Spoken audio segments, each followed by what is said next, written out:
याद भी नहीं है, फिर भी वो ट्रिक की मदद से कैसे हल करेंगे। आज की इस वीडियो में हम ट्रिक भी आपको बताने वाले हैं कि किस तरीके से कल आपको ट्रिक की मदद से अगर आपको कोई भी निबंध पूछ ले, आपको नहीं आ रहा है तो फिर आप उसे कैसे लिखेंगे। इसको ट्रिक की मदद से आज की इस वीडियो में हम आपको बताने वाले 9 में 9 पूरे नंबर आपको मिलेंगे। ठीक है, प्रश्नोत्तर संख्या 14 में आपसे पूछा जाएगा निबंध लेखन। इसमें देख लीजिए बहुत ज्यादा इंपॉर्टेंट है बेरोजगारी की समस्या एवं समाधान। ठीक है, देखिए सबसे ज्यादा इंपॉर्टेंट है बेरोजगारी की समस्या एवं समाधान। सबसे पहले आपको लिख देना है प्रश्नोत्तर संख्या 14, उसके बाद लिखेंगे बेरोजगारी की समस्या एवं समाधान। जिस भी निबंध को आप लिख रहे हो, जैसे एक और बहुत ज्यादा इंपॉर्टेंट है स्वच्छ भारत मिशन। ठीक है, तो स्वच्छ भारत मिशन अगर आप लिख रहे हो तो उसको ऐसे लिख देना है, या फिर जिसको आप लिख रहे हो, जैसे मान लीजिए आप बेरोजगारी की समस्या एवं समाधान लिख रहे हो तो सबसे पहले इसको बीच में इस तरीके से हेडिंग डाल देना है। फिर लिखना है प्रस्तावना। प्रस्तावना में क्या होता है दोस्तों, इसका परिचय लिखना होता है कि बेरोजगारी की समस्या एवं समाधान असल में है क्या। इसको शॉर्ट रूप में समझना हो तो कैसे समझ सकते हैं। ठीक है, देखिए प्रस्तावना में आपको लिखना है बेरोजगारी किसी देश के लिए अभिशाप है। अभी दोस्तों इसको समझ लो, फिर हम आपको ट्रिक बताते हैं कि अगर आपको कुछ भी नहीं आता, ऐसा निबंध आ जाए जो बिल्कुल आपको आ ही नहीं रहा है, फिर आप कैसे लिखेंगे ट्रिक की मदद से। ठीक है, तो चलिए इसको पहले समझ लेते हैं कि किस तरीके से इसको लिखना है बेरोजगारी की समस्या एवं समाधान। ठीक है, इसको अपनी भाषा में हमने लिखा, कोई रटाने की कोशिश नहीं कर रहा हूं, सिर्फ आपको समझाने की कोशिश कर रहा हूं। ठीक है, प्रस्तावना में आप लिखेंगे बेरोजगारी किसी देश के लिए अभिशाप है, इससे निर्धनता, भूखमरी तथा दिमागी अशांति फैलती है। दोस्तों बेरोजगारी यानी बेरोजगारी ऐसी चीज है दोस्तों जिससे किसी देश के अभिशाप को कहा जा सकता है। इससे देखिए दोस्तों निर्धनता यानी गरीबी आती है, और भूखमरी यानी भूखमरी भी आती है, और इससे दिमागी अशांति फैलती यानी इंसान डिप्रेशन में चला जाता है जब उसके पास रोजगार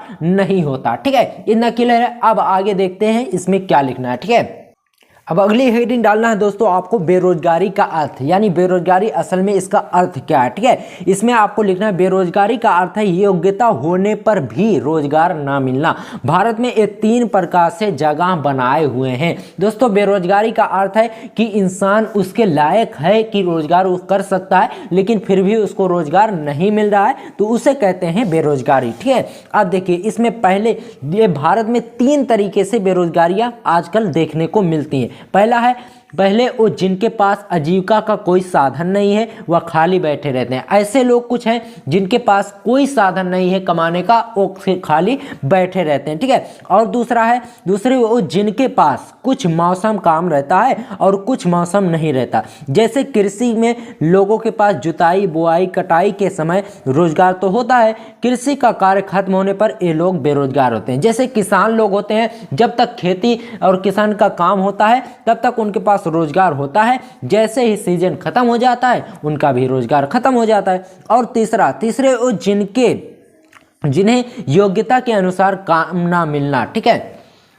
तीसरे ऐसे लोग हैं दोस्तों जो काम वो जानते हैं उनके अनुसार वो काम मिलता ही नहीं, इसलिए वो भी बेरोजगार बैठ जाते हैं। ठीक है, अब आगे देखिए क्या लिखा दोस्तों। अब लिखना है बेरोजगारी का कारण, यानी बेरोजगारी का सबसे बड़ा कारण क्या है। दोस्तों इसमें लिखना हमारे देश बेरोजगारी का सबसे बड़ा कारण जनसंख्या वृद्धि है। भारत में जनसंख्या विस्फोट से बेरोजगारी को बढ़ावा मिला है, इसका कारण। और दूसरा कारण ये है कि शिक्षा प्रणाली सही नहीं है। हमारे देश में आज भी अशिक्षा है, जिसके कारण व्यक्ति अच्छा रोजगार नहीं प्राप्त कर पाता। ठीक है दोस्तों, सबसे बड़ा कारण बेरोजगारी का है जनसंख्या वृद्धि, यानी जनसंख्या वृद्धि जितने ज़्यादा होगी रोजगार उतने ज़्यादा कम होगा। और दूसरा सबसे बड़ा कारण है शिक्षा प्रणाली सही नहीं है, जिससे हमारे देश के लोग अशिक्षित रह जाते हैं और उन्हें रोजगार नहीं मिल पाता। ठीक है, अब देखिए बेरोजगारी का समाधान क्या है, इसको हमको समझते हैं। ठीक है, देखिए किसी समस्या का कारण जान लेने पर समाधान खुद पता चल जाता है। दोस्तों सबसे पहले इसका कारण हमें पता चल गया, अब इसका समाधान खुद पता चल जाएगा। देखिए किसी समस्या का कारण जान लेने पर समाधान खुद पता चल जाता है। बेरोजगारी को तभी रोका जा सकता है जब निम्न बातों पर जोर दिया जाए, जैसे जनसंख्या पर नियंत्रण किया जाए, सबसे इंपॉर्टेंट चीज। उसके बाद लघु अथवा कुटीर उद्योगों का विकास करना चाहिए। लघु यानी छोटे छोटे धंधों को करना चाहिए जिससे लोगों को रोजगार मिले, और शिक्षा व्यवसाय प्रधान बनाकर, ठीक है, और शिक्षा को व्यवसाय प्रधान बनाकर काम करना चाहिए, ठीक है। अब लास्ट में दोस्तों आपको निष्कर्ष लिख देना है कि इस निबंध को लिखने के बाद इसका निष्कर्ष क्या निकलता है, ठीक है। देखिए, देश में बेरोजगारी की समस्या लंबे समय से बनी हुई है। सरकार ने इसे रोकने के उपाय किए परंतु संतोषजनक उपाय नहीं आया। दोस्तों, बेरोजगारी की समस्या देश में बहुत लंबे से समय से बन रही है। सरकार इसको रोकने के उपाय करती है लेकिन कोई संतोषजनक परिणाम नहीं मिल पाता है। अब दोस्तों आपको निबंध अगर नहीं आता है तब आप कैसे लिखेंगे, बिल्कुल आसान भाषा में हम आपको समझाएंगे। दोस्तों, इस तरीके से अगर आप लिख कर आओगे, निबंध एकदम आपको नहीं आ रहा है फिर भी आप बहुत ही आसान भाषा में आसानी से उसे लिख ले जाओगे, ठीक है। देखिए कैसे लिखना है मैं आपको समझाता हूं। एक अक्षर भी अगर आपको नहीं आ रहा है फिर भी आप कैसे लिखेंगे, ठीक है। जैसे देख लीजिए, देश में बेरोजगारी की समस्या, इसको तो अभी हमने बता दिया। अब देखिए, आतंकवाद की समस्या और समाधान। अब इसमें आपको बाबू कुछ नहीं आ रहा है तो सबसे पहले जो हेडिंग मैंने डाली ना उन हेडिंग को आपको ध्यान से देखना है। जैसे 1 मिनट मैं बताता हूं। सबसे पहले आपको प्रस्तावना लिखना है। प्रस्तावना में थोड़ा सा आपको बताना है कि इसके बारे में थोड़ा सा लिखना है, ज़्यादा कुछ नहीं लिखना है, थोड़ा सा, ठीक है। उसके बाद आता है कारण, जिस निबंध को आप लिख रहे हो उसका कारण क्या है, फिर उसका समाधान, ठीक है, फिर आपको निष्कर्ष। इस 4 हेडिंग सबसे ज़्यादा इंपॉर्टेंट है। इस 4 हेडिंग को आपको रट लेना है और उसके बाद देखिए अब आपको इसके अंदर क्या लिखना है। प्रस्तावना में थोड़ा उसके बारे में आप लिख लेंगे। उसके बाद देखिए आपसे पूछा जाता है अपठित गद्यांश, यही तो है हथियार। अब देखिए अपठित गद्यांश को आपको करना क्या है। कारण में आपको कुछ नहीं आ रहा है तब आप कैसे लिखेंगे, जब कारण देखिए बीच से आपको उठाना है, जैसे यहाँ से सत्पुरुष से उठाइए और यहाँ नहीं होने देते, यहाँ तक बिल्कुल छाप डालिए, ठीक है। उसके बाद समाधान में यहाँ से उठा लीजिए, ठीक है। सबसे प्रमुख बात यहाँ से उठाइए आप, उसके बाद यहाँ तक आपको छाप देना है, बिल्कुल, ठीक है, यहाँ तक आपको छाप देना है। उसके बाद निष्कर्ष मिलता है, ठीक है। निष्कर्ष में थोड़ा आपको बता देना है, जैसे इसमें लिखा, देश में बेरोजगारी की समस्या लंबे समय तक से बनी हुई है। सरकार ने इसको रोकने के उपाय किए परंतु संतोषजनक परिणाम नहीं मिला। इस तरीके से लिख देना है। चलिए एक और निबंध हम देख लेते हैं, वो भी कल पूछने के बहुत ज़्यादा चांसेस है। तो चलिए शुरू करते हैं। क्या 14 लिखेंगे, फिर दूसरा पॉइंट डालेंगे, जिस पॉइंट में निबंध होगा उसका पॉइंट डाल देना। फिर लिखना स्वच्छता अभियान जन जन का कल्याण। इस तरीके से लिखोगे तो काफी एकदम साफ सुथरी दिखेगी, दिखने में भी बहुत अच्छा लगेगा। एग्जामिनर बेचारा एकदम खुश हो जाएगा और आपको पूरा नंबर देगा, ठीक है। अब देखिए सबसे पहले हेडिंग होगी प्रस्तावना। प्रस्तावना में उसका थोड़ा सा आपको ब्यौरा देना होता है कि ये किस बारे में लिखा गया है, बात समझ रहे हैं, ठीक है। अब प्रस्तावना में आपको लिखना है स्वच्छता अभियान एक ऐसा अभियान है जिसके द्वारा अनेक प्रकार की बीमारियों आपदाओं को रोका जा सकता है। ईश्वर का वास भी स्वच्छ हृदय में होता है, बात समझ रहे हैं। तो देखिए दोस्तों, इसमें कहा जा रहा है कि स्वच्छता जो है एक ऐसा अभियान है जिसके द्वारा अनेक प्रकार की बीमारियां और आपदाओं को रोका जा सकता है। बीमारियों को कैसे रोका जा सकता है, जब सफाई होगी तो बीमारी हमारे आसपास भी नहीं भटकेगी, बात समझ रहे हैं। और जो ईश्वर है, जो ईश्वर है उनका भी वास कहां पर होता है, एक स्वच्छ हृदय, एक साफ हृदय में होता है, ठीक है। अब देखिए उसके बाद लिखना है स्वच्छ भारत अभियान। अब इसमें लिखना है स्वच्छ भारत अभियान एक राष्ट्रीय अभियान है, ठीक है। स्वच्छ भारत जो अभियान है एक सरकार द्वारा चलाया जा रहा अभियान है, राष्ट्रीय अभियान है। गांधी जी की 145वीं जयंती पर, ठीक है, जब गांधी जी की 145वीं जयंती मनाई जा रही थी 2 अक्टूबर को, तब माननीय प्रधानमंत्री नरेंद्र मोदी जी ने इस अभियान की घोषणा की, ठीक है, कि ये अभियान 2 अक्टूबर 2014 को शुरू किया गया, ठीक है। जब नरेंद्र मोदी जी पहली बार प्रधानमंत्री बने तो उसी टाइम उन्होंने स्वच्छ भारत अभियान को निकाला, ठीक है। अब देखिए शुरू किया गया। गांधी जी ने आजादी से पहले नारा दिया था क्विट इंडिया क्लीन इंडिया, ठीक है। आजादी की लड़ाई में उनका साथ देकर सबसे पहले, ठीक है, आज़ादी की जब लड़ाई हुई थी तो उसमें सभी ने उनका साथ देकर क्विट इंडिया का नारा पूरा कर दिया था। अब बारी है कि उनके क्लीन इंडिया के नारे को पूरा करना, ठीक है, पूरा किया। अब स्वच्छता अभियान से क्लीन इंडिया का नारा पूरा होगा, ठीक है, इतना क्लियर रह गया। अब दूसरी हेडिंग डालना है भारत में स्वच्छता की स्थिति, यानी भारत में जो स्वच्छता की क्या स्थिति है वर्तमान में उसको लिखना है, ठीक है। वर्तमान समय में देखिए, ध्यान दीजिए, वर्तमान समय में भारत की संकल्पना गंदगी मुक्त भारत है, ठीक है। ये संकल्पना बहुत ही उचित है, लेकिन पूरी दुनिया में भारत की छवि एक गंदे देश की है। यानी जो हमारे देश में भारत की संकल्पना है वो ठीक ठाक है, लेकिन पूरी दुनिया में अगर देखा जाए तो हमारा देश गंदे लोगों में गिना जाता है, ठीक है। जब जब भारत की अर्थव्यवस्था तरक्की ताकत पर चर्चा हुई है ना, तब तब इस बात पर भी चर्चा हुई है कि भारत एक गंदा देश है। अब देखिए बाबू, जब जब भारत की अर्थव्यवस्था यानी भारत की पूंजी कमाई वगैरह की जब बात हुई, तब ये भी उसमें चर्चा हुई कि भारत बाबू एक गंदा देश है, ठीक है। पिछले वर्ष हमारे पड़ोसी देश चीन के मीडिया और ब्लॉगों पर गंगा में तैरती लाशों और कूड़ों के ढेर नजर आए हैं, ठीक है। पिछली बार बाबू जब कुछ समय बाद जब देखिए कोरोना वायरस भी आया था, तो कोरोना वायरस में ना गंगा में जो लाशें तैर रही थी उसको कुछ मीडिया वालों ने उसे पिकअप कर लिया, उस पिक्चर को उठा लिया और कूड़ों के ढेर को उठा लिया। अब मीडिया वाले क्या कर रहे थे कि टीवी पर यही सब दिखा रहे थे कि भारत एक गंदा देश है, यहाँ पर लाशें ऐसे ही तैरती रहती हैं, ठीक है। तो ये गलत बात है, किसी की चीज़ों को उछालना नहीं चाहिए बहुत, ठीक है। अब देखिए स्वच्छता का महत्व, इसमें आपको लिखना बाबू, ये सही है कि चरित्र की शुद्धि और पवित्रता बहुत आवश्यक है, लेकिन बाहर की सफाई भी उतनी ही आवश्यक है। यहां पर कहा जा रहा है ये सही है कि हमारा चरित्र शुद्ध और पवित्र होना चाहिए, ठीक है, लेकिन बाहर की जो साफ सफाई है वो भी तो उतनी आवश्यक है, ठीक है। और अस्वच्छ परिवेश का प्रतिकूल प्रभाव हमारे शरीर पर भी नजर पड़ता है, ठीक है। और देखिए जिस प्रकार एक स्वच्छ शरीर में एक स्वच्छ मस्तिष्क का वास होता है, उसी प्रकार एक स्वच्छ और पवित्र परिवेश में एक स्वस्थ एवं स्वच्छ व्यक्ति का निर्माण होता है। जैसे कहा जाता है ना कि स्वच्छ शरीर में स्वच्छ मस्तिष्क का वास होता है, उसी प्रकार से जब हमारा आसपास पड़ोस सब स्वच्छ रहेगा तो उसमें जो लोग रहने वाले होंगे वो भी स्वच्छ होंगे और स्वस्थ होंगे, ठीक है। तो इतना आपको लिखना होता है। अब लास्ट में लिखना है उपसंहार, ठीक है। उपसंहार में आपको लिखना होता है कि अभी तक जितना आपने लिखा इसका निष्कर्ष क्या लिखना। निष्कर्ष भी इसकी हेडिंग आप डाल सकते हो, निष्कर्ष, ठीक है। चाहे आप निष्कर्ष लिखो या फिर उपसंहार, बात एक ही है, ठीक है। अब देखिए इसमें लिखना स्वच्छता समान रूप से हम सभी की एक नैतिक जिम्मेदारी है।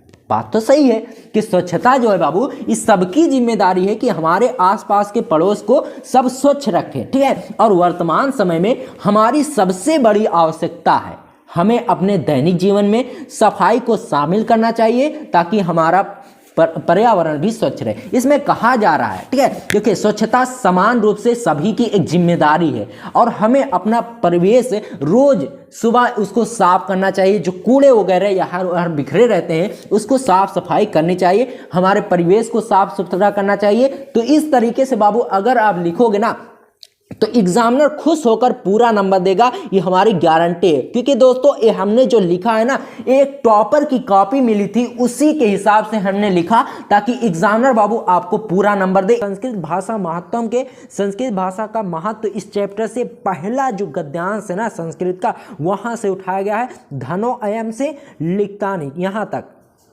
लिखितानि संत यहाँ तक उठाया गया है। अब इसको कैसे इसकी व्याख्या करना है ध्यान से समझना। सबसे पहले संकेत दे देना है कि किस गद्यांश को आप कर रहे हो। तो आपको धनो अयम भारत देशा इतना डॉट डॉट करके फिर लास्ट के 2 वर्ड लिख देना है, ठीक है। फिर संदर्भ हेडिंग डालना, ध्यान से मेरी बात को समझना। संदर्भ हेडिंग डाल के इसमें दोस्तों लेखक का नाम नहीं लिखना होता, सिर्फ पाठ का नाम लिखना होता है, ठीक है। तो संदर्भ हेडिंग डालेंगे, उसके बाद लिखेंगे प्रस्तुत गद्यांश हमारी पाठ्य पुस्तक संस्कृत के संस्कृत भाषाएं महत्वम नामक पाठ से लिया गया है, ठीक है। इतना हो जाएगा संदर्भ। अब इसका हिंदी में अनुवाद करना है, ठीक है। हिंदी में अनुवाद हेडिंग डाल के लिखेंगे। इसका जितना भी ये जो संस्कृत में दोस्तों ना, इसको सिंपली आपको इसको हिंदी में करके लिख देना है, ठीक है। जैसे देखिए यहाँ पर पूछा जाता है धनो अयम भारत देशा यत्र समुल्लस्ति जनमानस पावनी। ये भारत देश धन है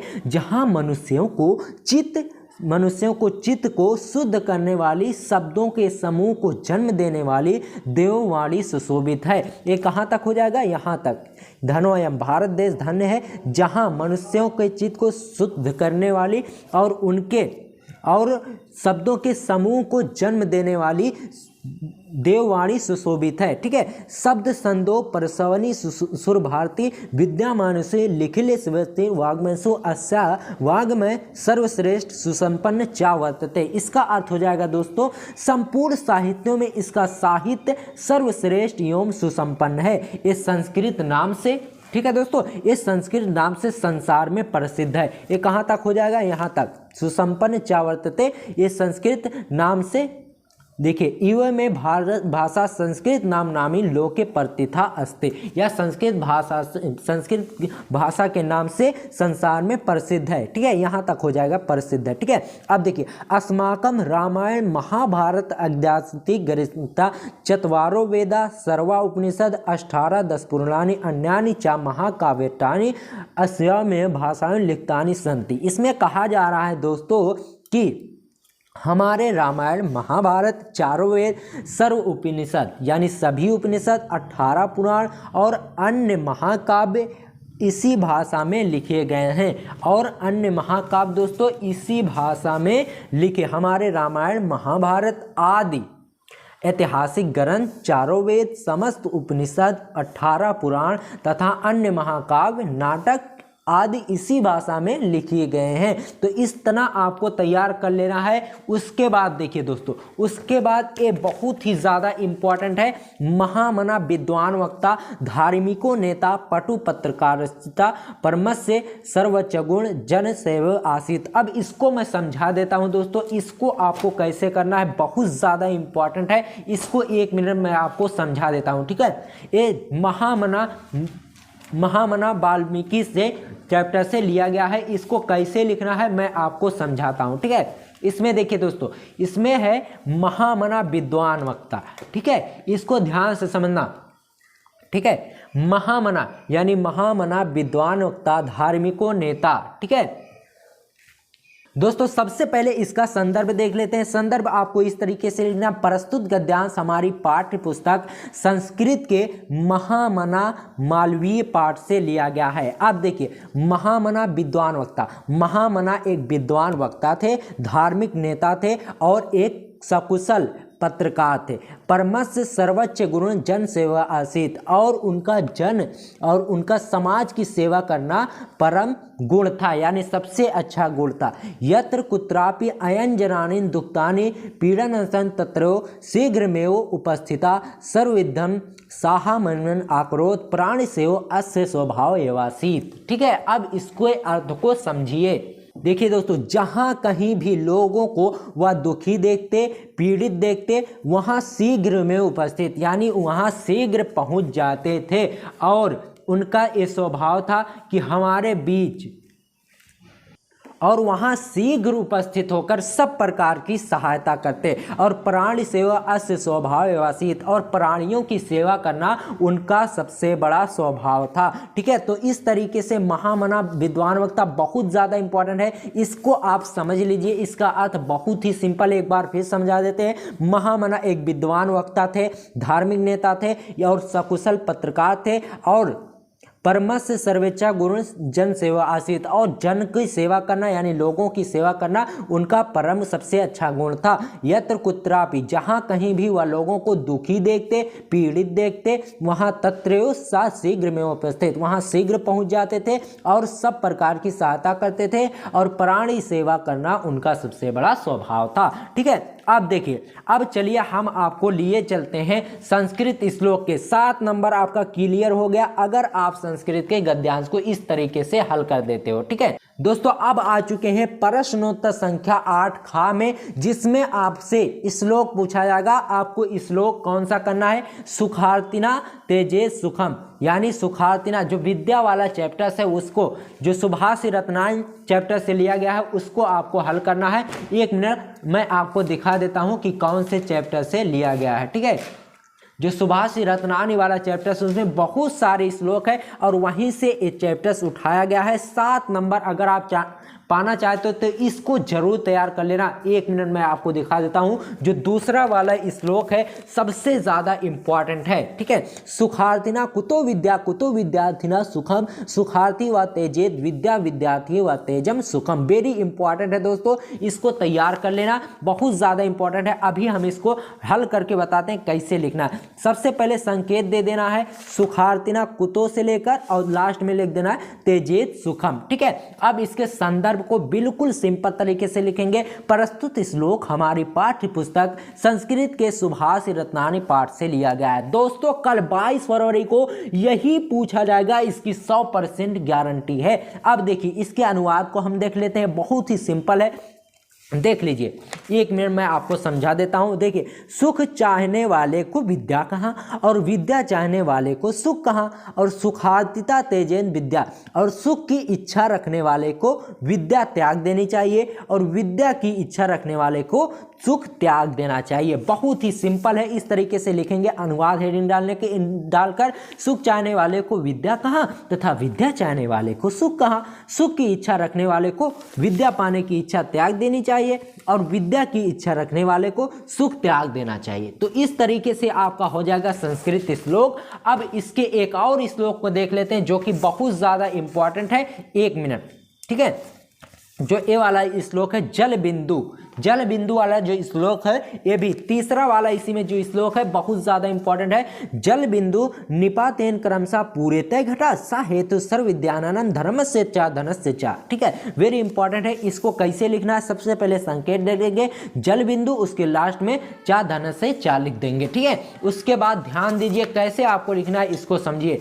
संदर्भ में पूर्ववत कर देना है, जो आपका संदर्भ है यानी पिछला वाला संदर्भ हो जाएगा जो पहले इसका संदर्भ था, ठीक है। संदर्भ में यही वाला संदर्भ उसका, क्योंकि यही चैप्टर से लिया गया है। तो प्रस्तुत श्लोक हमारी पाठ्य पुस्तक संस्कृत के सुभाष रत्नानी पाठ से लिया गया है। अब इसका अनुवाद ध्यान से समझिए, ठीक है। अनुवाद आपको हेडिंग डाल देनी है, उसके बाद लिखना है बूंद बूंद जल गिरने से क्रमशः घड़ा भर जाता है, ठीक है। बूंद बूंद जल गिरने से क्रमशः घड़ा भर जाता है, यही सभी विद्याओं धर्म तथा धन का हेतु कारण है। अर्थात विद्या धर्म और धन पाने के लिए धैर्य होना चाहिए। यहाँ पर कहा जा रहा है कि जिस तरह से धीरे धीरे जल गिरकर क्रमशः घड़ा भर जाता है, उसी तरीके से विद्या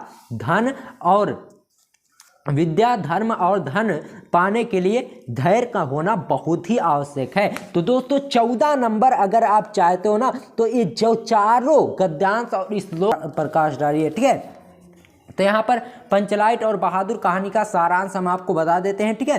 पंचलाइट कहानी का सारांश इस तरीके से आपको हेडिंग डाल देनी है। उसके बाद लिखना है पंचलाइट कहानी फणीश्वर नाथ रेणु जी द्वारा लिखित है, ठीक है।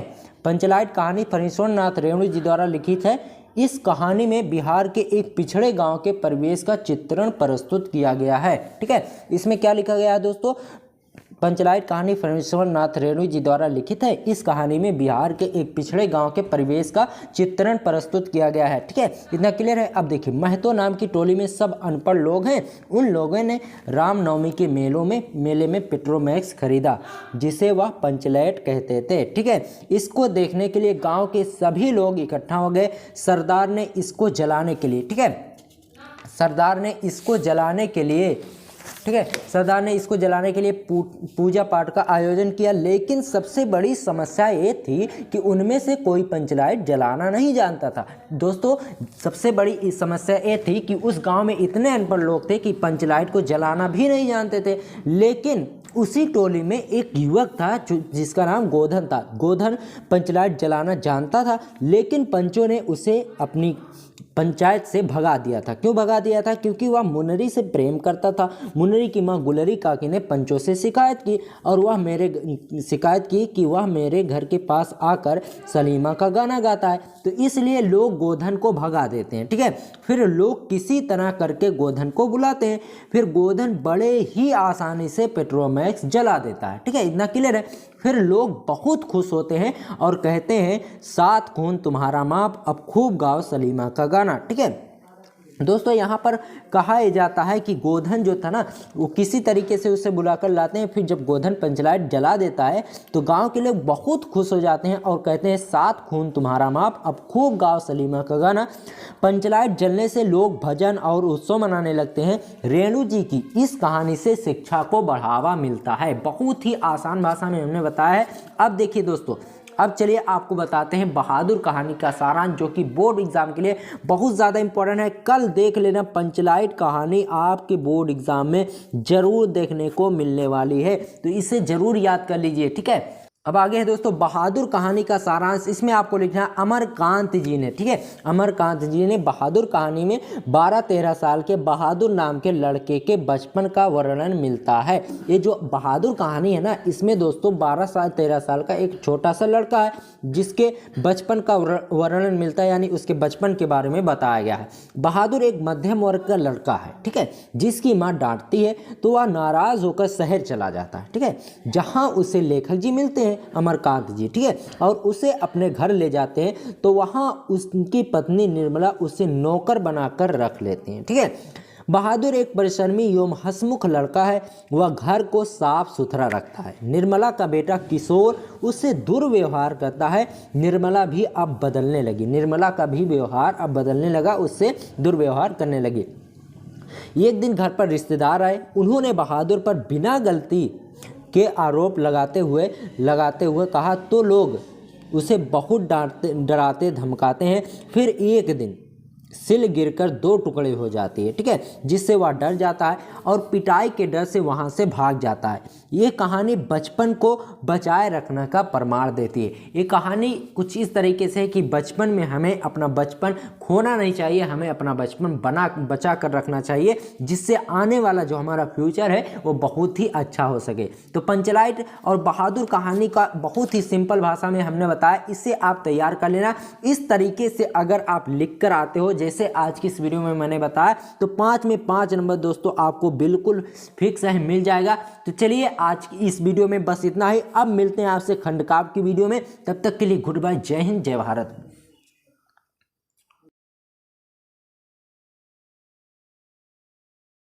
पॉइंट दिया है ना, तो यहां पर आपको 3 पॉइंट ऐसे डालकर तब हेडिंग डालना है, उसके बाद हेडिंग दूसरी हेडिंग डाल देना है साहित्यिक परिचय, 2 लाइन छोड़कर दूसरी हेडिंग डाल देना है साहित्यिक परिचय। अब शुरू आपको कुछ इस तरीके से करना। देखिए दोस्तों, आपसे साहित्यिक पूछा जाता है, जीवन परिचय नहीं, तो जीवन परिचय की हेडिंग ना डालना, ठीक है। साहित्यिक परिचय हेडिंग डालकर उसके बाद थोड़ा सा इसमें जीवन परिचय लिखना होता है। जैसे कैसे लिखना, अभी ध्यान से समझना, ठीक है। 80 शब्दों में पूछा जाता है, 80 शब्दों में ही हमने लिखा है, और इस तरीके से लिखकर कल पेपर में सब धुआं कर देना, ठीक है। देखिए, वासुदेव शरण अग्रवाल का जन्म सन 1904 ईस्वी में उत्तर प्रदेश के खेड़ा नामक ग्राम में हुआ था। इतना क्लियर है, ठीक है। इनके पिता का नाम विष्णु अग्रवाल था, ठीक है। इतना ही सिर्फ इनका जीवन परिचय लिखना है। अब साहित्यिक परिचय मेन शुरू होता बाबू यहां से। अग्रवाल जी ने कई ग्रंथों का शोधन किया। जायसी के पद्मावत की संजीवनी व्याख्या और बाण भट्ट के हर्षचरित का सांस्कृतिक अध्ययन प्रस्तुत कर हिंदी साहित्य को गौरवान्वित किया, ठीक है।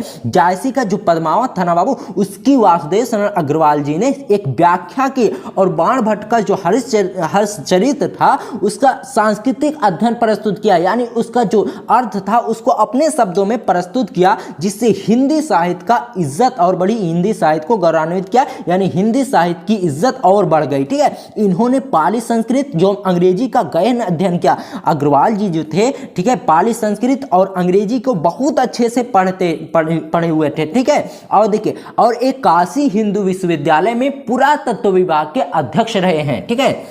और एक काशी हिंदू विश्वविद्यालय में पुरातत्व विभाग के अध्यक्ष भी रहे हैं। और 1967 ईस्वी में इस महान निबंधकार का निधन हो गया, ठीक है। इतना हो गया इनका साहित्यिक परिचय। अब इनकी प्रमुख रचनाएं देख लेते हैं। इस तरीके से आपको हेडिंग डाल देना है कीर्तियां, उसके बाद लिखना है इनकी प्रमुख कीर्तियां निम्नलिखित हैं। जैसे निबंध संग्रह में हो जाएगा पृथ्वीपुत्र, कल्पलता, कल्पवृक्ष, और शोध में हो जाएगा पाणिनिकालीन भारत, और संपादन में आपको लिखना है पालिपाकित। तो इस तरीके से बाबू अगर आप लिखते हो अपने बोर्ड एग्जाम में ना, तो भैया एग्जामिनर आपका एक भी नंबर नहीं काटेगा। अब चलिए देखते हैं आचार्य हजारी प्रसाद द्विवेदी जी का साहित्यिक परिचय। बहुत ही सिंपल भाषा में हमने लिखा है, इससे सिंपल कहीं नहीं मिलने वाला। तो चलिए देखते हैं आचार्य हजारी प्रसाद द्विवेदी जी का साहित्यिक परिचय। दोस्तों अब पढ़ते हैं हम आचार्य हजारी प्रसाद द्विवेदी जी का साहित्यिक परिचय एकदम आसान भाषा में। ठीक है, सबसे पहले हेडिंग डाल देना है साहित्यिक परिचय, उसके बाद लिखना बाबू आचार्य हजारी प्रसाद द्विवेदी का जन्म सन 1907 ईस्वी में बलिया जिले के दुबे का छपरा नामक ग्राम में हुआ था। इतना क्लियर है। अब देखिए इनके पिता का नाम अनमोल दुबे था और देखिए यहाँ तक इनका जीवन परिचय हो गया। अब साहित्यिक परिचय लिखते हैं। आधुनिक युग के गद्यकारों में द्विवेदी जी का श्रेष्ठ स्थान है। इनके निबंधों में साहित्य और संस्कृति की अखंड धारा प्रवाहित होती है। इनकी आलोचक कृतियों में विद्वता और स्पष्टता पाई जाती है। ठीक है, इतना क्लियर है। अब देखिए 1949 ईस्वी में लखनऊ विश्वविद्यालय में इन्हें डीलत की मानद उपाधि से सम्मानित किया गया। इतना क्लियर है। अब आगे देखिए दोस्तों, आगे दोस्तों काशी हिंदू विश्वविद्यालय के साथ कई स्थानों पर ना द्विवेदी जी हिंदी विभाग के अध्यक्ष रहे और 1979 ईस्वी में, कब इनका यहाँ पर गलती से लिखता है 1979 होगा। ठीक है, 1979 ईस्वी में इनका स्वर्गवास हो गया। ठीक है, इतना क्लियर है। अब देखिए कृतियां लिखना है। कृतियां में लिखेंगे इनकी प्रमुख कृतियां निम्नलिखित है। जिस तरीके से हमने बाबू लिखा है ना, इस तरीके से अगर आप लिख कर आते हो बोर्ड एग्जाम में तो हम गारंटी के साथ कहते हैं ना, कल 22 फरवरी का आपका एक भी नंबर नहीं कटने वाला। तो इस तरीके से लिखना। इनकी प्रमुख कृतियां निम्नलिखित है। निबंध संग्रह में हो जाएगा अशोक के फूल, विचार पर्वा, और आलोचना साहित्य में हो जाएगा सूर साहित्य, कबीर साहित्य, सहचर, और उपन्यास में लिखना है बाण भट्ट की आत्मकथा। इतना क्लियर है। इस तरीके से लिखना है। साहित्यिक परिचय पूरे फुल नंबर मिलेंगे, एक भी नंबर आपका नहीं कटेगा। चलिए आगे देखते हैं जयशंकर प्रसाद जी का साहित्यिक परिचय। दोस्तों कल इस तरीके से लिखना ना, साहित्यिक परिचय एक भी नंबर आपका नहीं कटेगा। प्रश्नोत्तर संख्या 5 खा डालेंगे, लिखेंगे जयशंकर प्रसाद, उसके बाद हेडिंग डालेंगे साहित्यिक परिचय। ठीक है, महाकवि जयशंकर प्रसाद का जन्म 1889 ईस्वी में काशी के सुंघनी साहू नामक परिवार में हुआ था। कहीं कहीं पर 1888 कुछ बुक में दिया है, तो घबराए बिल्कुल जरूरत नहीं है। इस तरीके से लिख देना, महाकवि जयशंकर प्रसाद का जन्म 1889 ईस्वी में काशी के सुंघनी साहू नामक परिवार में हुआ था। इनके पिता का नाम देवी प्रसाद था। ठीक है, इतना क्लियर है। अब आगे देखिए, जयशंकर प्रसाद जी जीवन संघर्ष करते हुए अनेक रचनाओं को जन्म दिए हैं और इनकी रचना कामायनी पर इन्हें मंगला प्रसाद पारितोषिक से सम्मानित किया गया। ठीक है, जयशंकर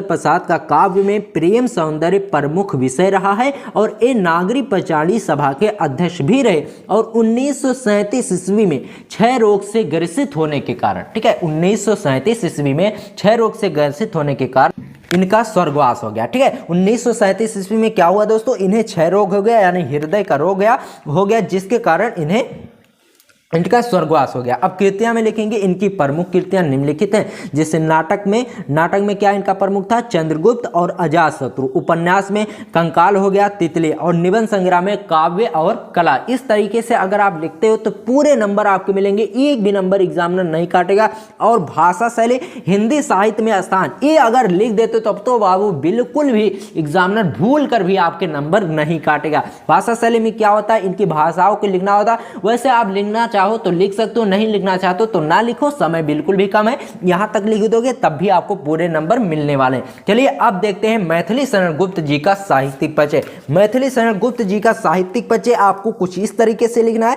साहित्यिक परिचय हेडिंग डाल देना है, उसके बाद लिखना है राष्ट्र कवि मैथिली शरण गुप्त का जन्म झांसी जिले के चिरगांव में 1886 ईस्वी में हुआ था। ठीक है, इनके पिता का नाम सेठ रामचरण गुप्त था। मैथिली शरण गुप्त जी अपनी रचनाओं में राष्ट्र की सुंदरता एवं विशेषता बताते हैं, इसीलिए महात्मा गांधी ने इन्हें राष्ट्र कवि की उपाधि दी। ठीक है, जो मैथिली शरण गुप्त जी थे अपनी रचनाओं में राष्ट्र की विशेषता ज्यादा बताते थे, इसलिए महात्मा गांधी ने इन्हें राष्ट्र कवि बना दिया। ठीक है, साकेत महाकाव्य के लिए इन्हें मंगला प्रसाद पारितोषिक से सम्मानित किया गया और भारत सरकार ने इन्हें पद्म भूषण से भी सम्मानित किया। अब देखिए कृतियां में आपको लिखना है मैथिली शरण गुप्त जी की प्रमुख कृतियां निम्नवत हैं। जैसे पहला हो जाएगा भारत भारती, साकेत, काबा और करबला, पंचवटी, यशोधरा आदि। ठीक है, इनकी क्या है, इनकी प्रमुख कृतियां हैं। अगर आप इनका निबंध संग्रह लिखना चाहो तो लिख सकते हो, बहुत ही सिंपल भाषा में हमने बताया है। ठीक है, चलिए आज की इस वीडियो में बस इतना ही, मिलते हैं आपसे कौनो और वीडियो में। दोस्तों इस तरीके से अगर आप कल 22 फरवरी से चारों जीवन परिचय साहित्यिक परिचय छाप कर आते हो ना, तो एग्जामिनर 10 में 10 नंबर आपको देने पर मजबूर हो जाएगा। इस तरीके से ही टॉपर अपनी कॉपी में लिखते हैं दोस्तों, इस तरीके से लिखना। इसके बाद आने वाली है दोस्तों आपके लिए पंगे, कल 22 फरवरी को देख लेना, यही आपके पेपर में आने वाले हैं, क्योंकि ये वीडियो बहुत रिसर्च करने के बाद आपके सामने आई है। चलिए बिना समय गवाते हुए हम आज की इस वीडियो में को शुरू करते हैं। दोस्तों प्रश्न संख्या 3 में आपसे गद्यांश और पद्यांश पूछा जाता है। गद्यांश पूछा जाता है, किस तरीके से पूछा जाएगा चलिए हम आपको बताते हैं। देखिए प्रश्न संख्या 3 में पूछा जाएगा, दिए गए गद्यांश आधारित निम्नलिखित प्रश्नों का उत्तर दीजिए। यानी ये जो गद्यांश दिया सबसे पहले इसे पढ़िए, उसके बाद इसके नीचे जो प्रश्न दिए गए हैं उन प्रश्नों का उत्तर दीजिए। तो इसे कैसे लिखना है सबसे पहले ध्यान से समझना मेरी बात को, ठीक है। देखिए सबसे पहले आपको डालना है प्रश्नोत्तर संख्या 3, ठीक है। इस तरीके से ऐसे लाइनिंग कर देनी है स्केल की मदद से। 1 मिनट, ठीक है। अभी मैं आपको बता देता हूं ताकि बाबू एग्जामिनर आपके ऊपर एकदम खुश हो जाए और आपको भर भर के नंबर दे, ठीक है। प्रश्नोत्तर संख्या 3 लिखकर उसके बाद इस तरीके से आपको लाइनिंग खींच देने, देखने में बहुत ही अच्छा लगेगा। अब कौन सा गद्यांश आप कर रहे हो उसको संकेत में लिखना होता है। जैसे मान लीजिए ए वाला गद्यांश आप लिख रहे हो, 2 गद्यांश आपको दिए जाएंगे। अगर ए वाला लिखना है तो इसको कैसे लिखेंगे अभी ध्यान से समझिए। देखिए मान लीजिए आप पहला कर रहे हो, ठीक है, तो सबसे पहले संकेत लिखेंगे, फिर यहां से धरती माता लिखकर फिर डॉट डॉट करके फिर लास्ट का 2-3 वर्ड लिख देंगे। जैसे जांच पड़ताल आवश्यक है, जैसे हमने लिखा धरती माता की, ठीक है, धरती माता की डॉट डॉट करके फिर लास्ट के यहां से लिख दिया जांच पड़ताल आवश्यक है। इतना क्लियर है दोस्तों। इतना अगर आप लिख देते हो तो एग्जामिनर बेहद खुश हो जाएगा आपके ऊपर, ठीक है। अब देखिए चलिए बढ़ते हैं प्रश्नों के ऊपर, ठीक है। सबसे पहले इसे एकदम अच्छे तरीके से पढ़ लेना है, फिर प्रश्न पर बढ़ना है। अब इसे ध्यान से पढ़िए। देखिए इसमें कहा गया है, धरती माता की कोख में जो अमूल्य निधियां भरी हैं जिनके कारण वह वसुंधरा कहलाती है, उससे कौन परिचित ना होना चाहेगा। लाखों करोड़ों वर्षों से अनेक प्रकार की धातुओं को पृथ्वी को पीस पीस कर अगणित प्रकार की मिट्टियों से पृथ्वी की देह को सजाया है। हमारे भावी आर्थिक अभ्युदय के लिए इन सबकी जांच पड़ताल आवश्यक है, ठीक है। अब चलती है बढ़ते हैं इनके प्रश्न पर, ठीक है। पहला प्रश्न है बाबू, उपर्युक्त गद्यांश का संदर्भ लिखिए। यानी एक कहां से पाठ लिया गया है, इसके लेखक कौन है, इसको आपको लिखना है। लेखक का नाम देखिए इसमें आपको जहां से लिया गया है इस पाठ का नाम और लेखक का नाम लिखना है, ठीक है। तो आपको इसका संदर्भ कुछ इस तरीके से, सबसे पहले उत्तर 1 आपको लिख देना है, फिर लिखना है प्रस्तुत गद्यांश हमारी पाठ्यपुस्तक हिंदी के राष्ट्र का स्वरूप नामक पाठ से लिया गया है, ठीक है। इसके लेखक वासुदेव शरण अग्रवाल है। अब देखिए बाबू ध्यान से समझना ट्रिक को कि इसको समझना कैसे। मान लीजिए आपको पता नहीं है कि ये किस चैप्टर का, तब कैसे लिखेंगे। देखिए दोस्तों कुछ कीवर्ड्स होते हैं जहां पर राष्ट्र, धरती और देश की बात आ जाए वहां पर सिंपली आप राष्ट्र का स्वरूप लिख देना और वासुदेव शरण अग्रवाल उसके लेखक लिख देना, आपका 100% सही हो जाएगा, इसकी गारंटी है, ठीक है। अब चलिए देखते हैं कि दूसरा प्रश्न क्या कह रहा है। दूसरे प्रश्न में कहा जाता है धरती वसुंधरा क्यों कहलाती है। बहुत सिंपल है दोस्तों। देखिए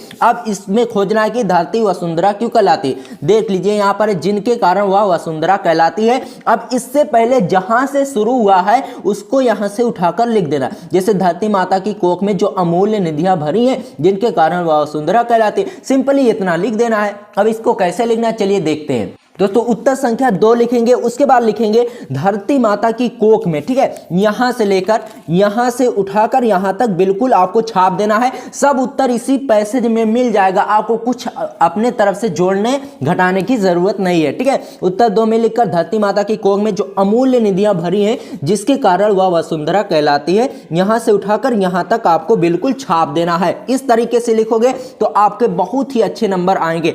अब देखिए उत्तर संख्या 3 में, अब प्रश्न संख्या 3 को पढ़ते हैं। इसमें क्या कह रहा है, रेखांकित अंश की व्याख्या कीजिए। अब यहां पर ध्यान से समझना, बहुत से स्टूडेंट क्या करते हैं पूरे पैसेज की व्याख्या करने लगते हैं, तो ऐसा बिल्कुल भी नहीं करना है। इसमें कहा जा रहा है कि रेखांकित अंश की व्याख्या कीजिए, यानी इसके नीचे जो रेखांकित लाइनें की गई हैं उसकी आपको व्याख्या करनी है, ठीक है। देखिए उत्तर तीसरा आपको लिखकर इसकी व्याख्या करनी। इसकी व्याख्या कुछ इस तरीके से लिखनी। सबसे पहले अगर आपको कुछ भी नहीं आ रहा तब आप कैसे लिखेंगे, देखिए यहां से लेकर यहां तक सबसे पहले इसको उतार देना है, फिर अपने तरफ से थोड़ा सा इसका अर्थ लिख देना। कैसे मैं आपको बताता हूं। सबसे पहले इसको लिख दो, धरती माता की कोख में जो अमूल्य निधियां भरी हैं जिनके कारण वह वसुंधरा कहलाती हैं। ठीक है, धरती के अंदर अनेक प्रकार की धातुएं मौजूद है, जैसे सोना, चांदी, हीरे, मोती और कई अयस्क मौजूद हैं, इसीलिए धरती वसुंधरा कहलाती है। और कौन इससे परिचित ना होना चाहेगा और इसे जानना कौन नहीं चाहेगा, इतना आपको लिख देना। क्लियर है। अब आगे देखिए, प्रश्न संख्या 4 में पूछा जाएगा पृथ्वी के देह को किसने सजाया है। ठीक है, तो पृथ्वी के देह को किसने सजाया है, सबसे पहले इसको खोजते हैं। फिर यहां पर देख लीजिए, यहां पर है पृथ्वी के देह को सजाया है। अब इसको दोस्तों, अब इसको क्या करना है, देखिए कहां से शुरू हुआ है, पृथ्वी की देह को सजाया, यहां पर फुल स्टॉप है। इससे पहले कहां से शुरू है, लाखों करोड़ों वर्षों से। तो यहां से लेकर यहां तक बिल्कुल छाप देना है, कुछ भी इसमें करना नहीं है। ठीक है, लाखों करोड़ों वर्षों से अगणित प्रकार की मिट्टी धातुओं को पृथ्वी ने पीस कर अगणित प्रकार की मिट्टियों से पृथ्वी की देह को सजाया है। इस तरीके से आपको लिख देना है, इससे बाहर कुछ भी नहीं लिखना है, बहुत ही अच्छे नंबर आएंगे। ठीक है, अब देखिए प्रश्न संख्या 5 में आपसे पूछा जाएगा भावी आर्थिक अभ्युदय हेतु तो हमें क्या करना चाहिए। ठीक है, तो इसमें देखिए अब इसको भी इसी पैसेज में खोज रहा है। जैसे यहां पर देखिए, हमारे भावी आर्थिक अभ्युदय के लिए इन सब की जांच पड़ताल आवश्यक है। किसकी जांच पड़ताल आवश्यक है, अभी देखते हैं। देखिए हमारे भावी आर्थिक अभ्युदय के लिए पृथ्वी की आंतरिक जांच पड़ताल आवश्यक है, यानी पृथ्वी के अंदर जो सोने, चांदी, हीरे मौजूद है उन सब की जांच करना आवश्यक है, जिससे हमारे देश की अर्थव्यवस्था सुधर सके। ठीक है, इतना क्लियर है। अब देखिए गद्यांश तो आपका क्लियर हो गया। अब इसी में एक गद्यांश अगर टाइम मिलता है तो इसको भी आपको सिर्फ देख लेना है, ये भी आपके बोर्ड एग्जाम में कल देखने को मिल सकता है। जैसे यहां पर देखिए, अशोक के फूल उस मस्ती में हंस है, यहां से लेकर यहां तक आपको पढ़ लेना है। जल्दी से इसका स्क्रीनशॉट ले लो, इसको आपको अच्छे तरीके से सिर्फ रिवाइज कर लेना है, इससे बाहर एक भी आने वाला नहीं है। सिर्फ 2 तैयार कर लो दोस्तों ना, यही 2 गद्यांश, ये वाला गद्यांश और ये वाला, कल इनमें से कोई एक ना एक आपके बोर्ड एग्जाम में जरूर से जरूर देखने को मिलेगा। तो चलिए अब चलते हैं पद्यांश को हल करने। ठीक है दोस्तों, आ चुके हैं प्रश्न संख्या 4 पर। ठीक है, प्रश्न संख्या 4 में पूछा जाएगा दिए गए गद्यांश पर आधारित निम्नलिखित प्रश्नों के उत्तर दीजिए। 5-5 10 नंबर का आता है, 10 नंबर का गद्यांश और 10 नंबर का पद्यांश आता है। सबसे पहले इसको बाबू एकदम अच्छे तरीके से पढ़ लेना है। दुर्बलता का ही चिन्ह विशेष शपथ है, पर औलाजन के लिए कौन सा पथ है, यदि मैं उकसाई गई भरत से हूं तो पति समान ही स्वयं पुत्र भी खो, ठहरो मत रोको मुझे, कहो सो सुन लो, पाओ यदि उसमें सार उसे सब चुन लो। ठीक है, अब देखिए, करके पहाड़ सा पाप मौन रह जाऊं, राय भर भी अनुताप न करने पाऊं। इसको पढ़ लिया अब आपने। अब इसके प्रश्नों को पढ़ लेते हैं। देखिए इसको पढ़कर सबसे पहले आपको प्रश्नोत्तर संख्या 4 फिर संकेत में इतना लिख देना है। ठीक है, अब प्रश्न पर चलना है। देखिए प्रश्न में, पहला प्रश्न में कहा जाता है उपर्युक्त पद्यांश का संदर्भ लिखिए, यानी ये जो पद्यांश है इसके लेखक कौन है, यानी इसके रचयिता कौन है और इस पाठ का नाम क्या है, इसको आपको लिख देना है, किस पाठ से लिया गया है और इसके लेखक कौन है। ठीक है, तो सबसे पहले देखिए इसका संदर्भ इस तरीके से हो जाएगा। उत्तर संख्या 1 लिखेंगे, फिर लिखेंगे प्रस्तुत पद्यांश हमारी पाठ्यपुस्तक हिंदी के कैकेयी का अनुताप नामक पाठ से लिया गया है, इसके रचयिता मैथिली शरण गुप्त जी है। 1 मिनट ध्यान से सुनना, अगर आपको नहीं पता है कि ये पद्यांश कहां से आया है, इसे कैसे लिखेंगे। देखिए अगर आपसे भरत या फिर राम या फिर अयोध्या या फिर रामायण से लेकर कोई भी चीज, कोई भी वर्ड आपके सामने आता है तो आप सिंपली समझ जाना कि एक कैकेयी का अनुताप से ही लिया गया है। ठीक है, और इसके रचयिता कौन है, मैथिली शरण गुप्त जी। अब इसमें देखिए भरत आया है और देखिए और अनुताप आया है, पश्चाताप आया है, तो इसलिए एक कौन सा चैप्टर से हो जाएगा, कैकेयी का अनुताप चैप्टर से, और इसके लेखक कौन है, मैथिली शरण गुप्त जी। अब देखिए दूसरे प्रश्न में क्या कहा जाता है, रेखांकित अंशों की व्याख्या कीजिए। अब इसमें रेखांकित अंश कहां है भैया, 1 मिनट देख लीजिए। दुर्बलता का ही चिन्ह विशेष शपथ है, पर औलाजन के लिए कौन सा पथ है। अब यहां से लेकर यहां तक इसकी व्याख्या करनी है। ठीक है, उत्तर संख्या 2 में लिखेंगे कैकेयी भरत की सौगंध खाते हुए कहती है, हे राम सौगंध खाने से व्यक्ति की दुर्बलता प्रकट होती है, परंतु स्त्री के पास इसके अतिरिक्त तो कोई उपाय नहीं है। अब इसका अगर आपको अर्थ नहीं आ रहा है तब आप क्या लिखेंगे, सबसे पहले इसको यहां से यहां तक उतार देंगे, फिर कोई भी चीज 2-3 लाइन 1-2 लाइन लिख देना, आपको नंबर मिल जाएंगे, ये गारंटी है। ठीक है, अब देखिए प्रश्न संख्या 3 में क्या पूछा जाता है, 1 मिनट। प्रश्न संख्या 3 में देखिए क्या कहा जाता है, करके पहाड़ सा पाप मौन रह जाऊं, राय भर भी अनुताप न करने पाऊं। ठीक है, इसमें कौन सा अलंकार है इसको आपको बताना है। प्रस्तुत पंक्ति में उत्प्रेक्षा अलंकार है। अब कैसे उत्प्रेक्षा अलंकार है इसको समझ लीजिए। देखिए जहां पर मनु मानो जन जानो जाऊं पाऊं ऐसे शब्द आते हैं ना, वहां पर उत्प्रेक्षा अलंकार होता है, एक ट्रिक है। ठीक है, इस तरीके से आपको समझना है। जहां पर मनु मानो जन जानो आदि शब्द आते हैं वहां पर कौन सा अलंकार होता है, वहां पर उत्प्रेक्षा अलंकार होता है। ठीक है, अब आगे देखिए। अब देखिए दोस्तों प्रश्न संख्या 4 में पूछा जाएगा पद्यांश का भाव स्पष्ट कीजिए। यानी ये जो पद्यांश है इसमें क्या कहने की कोशिश लेखक कह रहा है, रचयिता कह रहा है। ठीक है, तो इसको कैसे लिखना है अभी समझ लीजिए। ठीक है,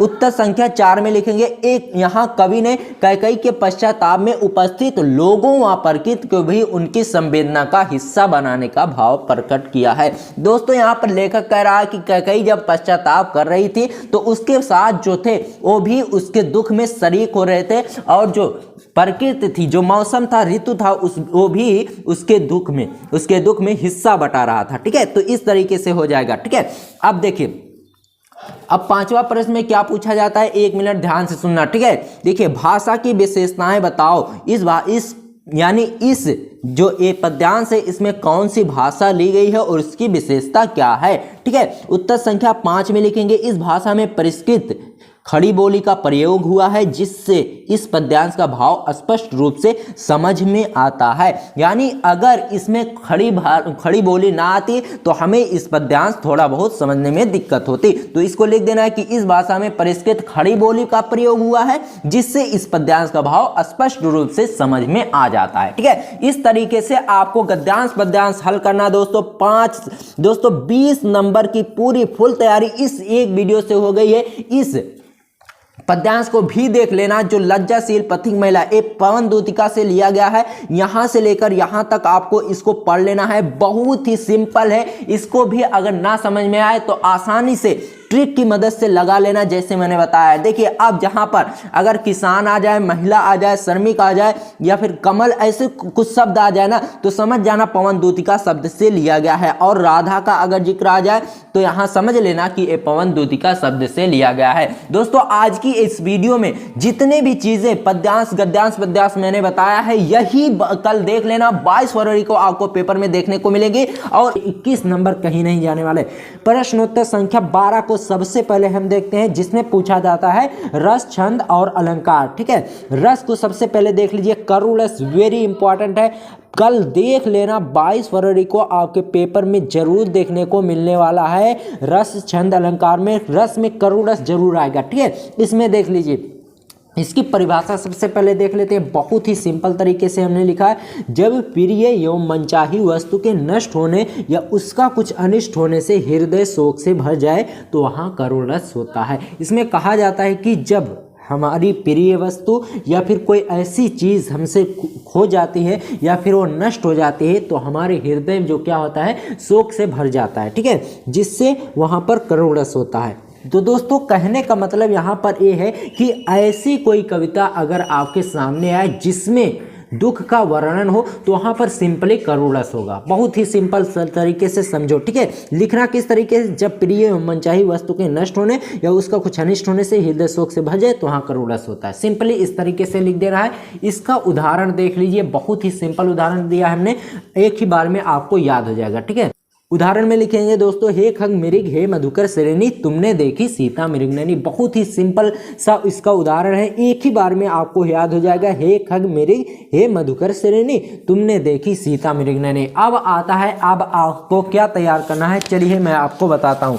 अब आप एक और रस तैयार कर लेना, वीर रस। अगर हास्य रस तैयार करना चाहो तो तैयार कर लो, लेकिन वीर रस अगर आप तैयार कर लेते हो तो आपका एक भी नंबर नहीं कटने वाला। वीर रस में क्या है, जब इसकी परिभाषा सबसे पहले देख लेते हैं। जब किसी कठिन अथवा युद्ध को करने के लिए हृदय में जब उत्साह आता है तो वहाँ वीर रस होता है। सिंपली मैं आपको बता दूं दोस्तों, जैसे देख लीजिए, जहाँ पर जैसे सैड सॉन्ग और मोटिवेशनल सॉन्ग, देखिए मोटिवेशनल जहाँ पर होता है वहाँ वीर रस होगा, और जहाँ पर सैडनेस होगी वहाँ पर करुण रस होगा। ठीक है, तो जहाँ पर मोटिवेशन यानी उत्साह मिलता है तो वहाँ वीर रस पाया जाता है। बहुत ही सिंपल सा है। इसका उदाहरण क्या है दोस्तों, बहुत ही सिंपल सा उदाहरण है। बचपन में आपने पढ़ा होगा, वीर तुम बढ़े चलो धीर तुम बढ़े चलो, ये वाला उदाहरण आपको लिख देना। बहुत ही सिंपल सा उदाहरण है, आपको आपके दिमाग में बिल्कुल बैठ जाएगा दोस्तों। 2 नंबर आप छाप कर आओगे, 2 नंबर में आता है रस, तो आप एकदम अच्छे तरीके से इसे लिख देना। जब किसी कठिन अथवा युद्ध को करने के लिए हृदय उत्साह से भर जाता है तो वहाँ वीर रस होता है। सिंपली इसका उदाहरण है। आप देखिए, अब आपको अलंकार में उत्प्रेक्षा अलंकार तैयार करना है, जो कि बहुत ही आसान है और हर साल आपके बोर्ड एग्जाम में आता रहता है। ठीक है, तो उत्प्रेक्षा अलंकार कल 22 फरवरी को जरूर आपके बोर्ड पेपर में देखने को मिलेगा, तो इसे तैयार कर लेना। देखिए, उत्प्रेक्षा अलंकार इस तरीके से हेडिंग डाल देना है, फिर लिखना है जहां उपमेय में उपमान की संभावना की जाए वहां उत्प्रेक्षा अलंकार होता है। इसमें प्रायः मनु मानो जन जानो शब्द आते हैं। ध्यान से सुनिए दोस्तों, जब उपमेय में उपमान की संभावना की जाए वहां उत्प्रेक्षा अलंकार होता है, और इसमें इसका जो उदाहरण होता है उत्प्रेक्षा अलंकार का, उसमें मनु मानो जनु और जानो ऐसे शब्द आते हैं। ठीक है, तो उदाहरण देख लीजिए, सिर फट गया उसका वहीं मानो अरुण का घड़ा। बहुत ही सिंपल सा उदाहरण है। लक्षण में लिख देंगे, उपरोक्त शब्द में मानो शब्द आया है, इसलिए यहाँ पर उत्प्रेक्षा अलंकार है। बहुत ही सिंपल सा हमने बताया है। अब चलिए आगे देखते हैं कौन सा अलंकार आपको तैयार करना।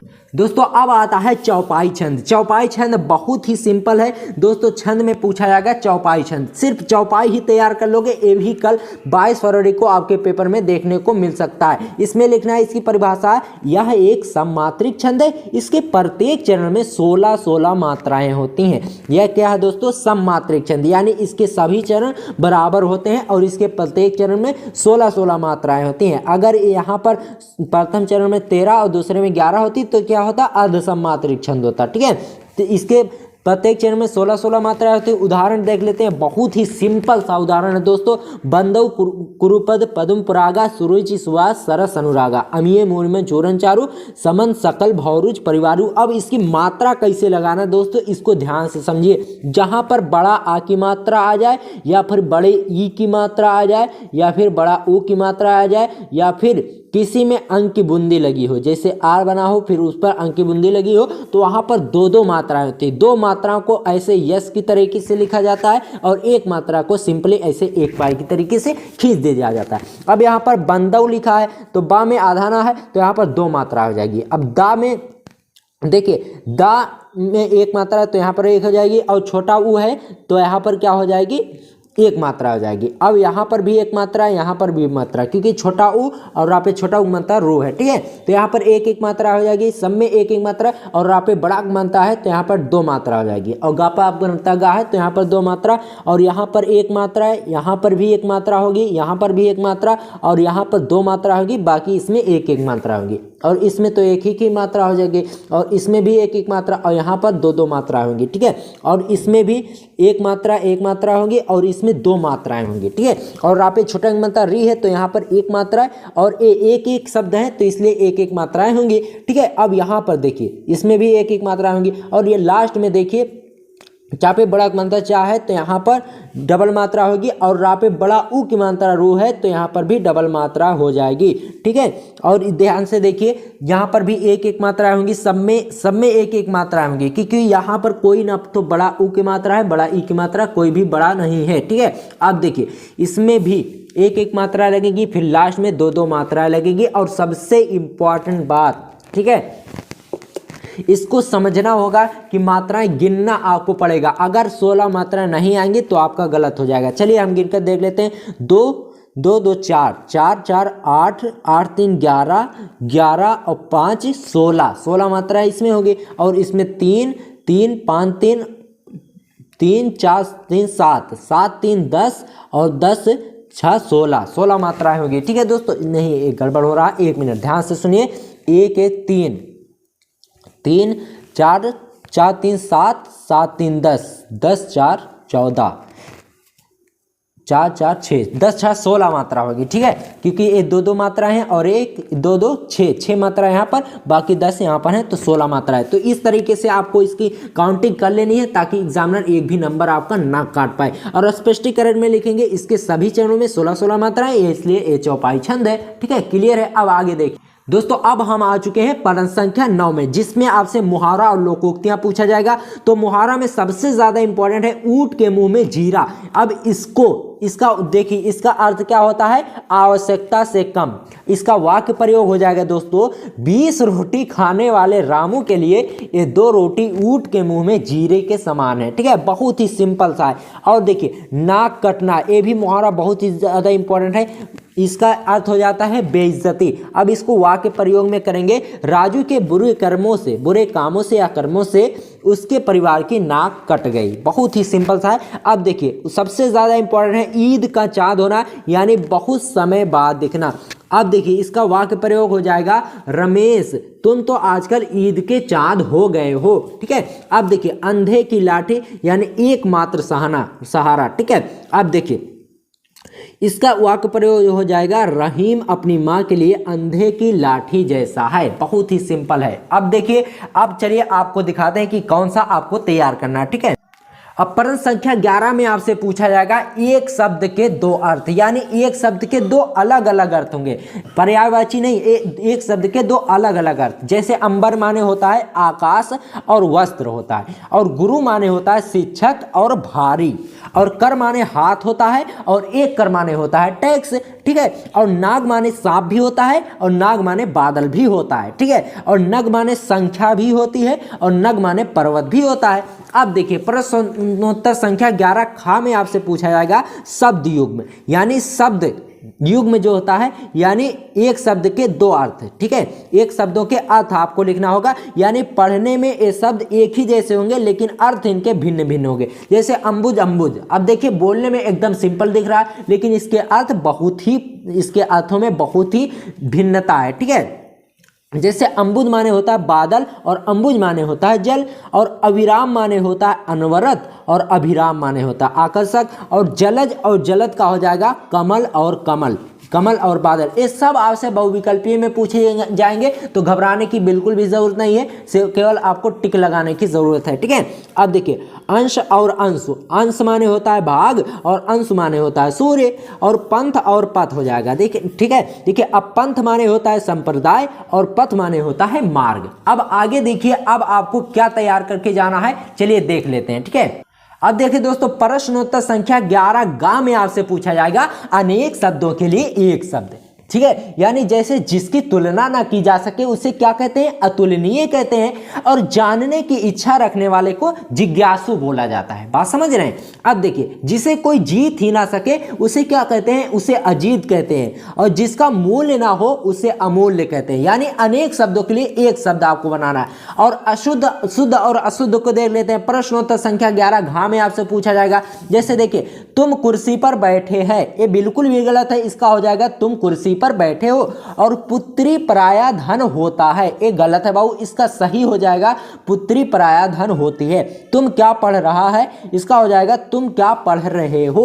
और अध्यापक कक्षा में पढ़ा रही है, ये तो बिल्कुल भी गलत है। तो इसका हो जाएगा अध्यापक कक्षा में पढ़ा रहे हैं। अब आता है दोस्तों क्वेश्चन नंबर 10, जिसमें आपसे पूछा जाएगा अपठित गद्यांश।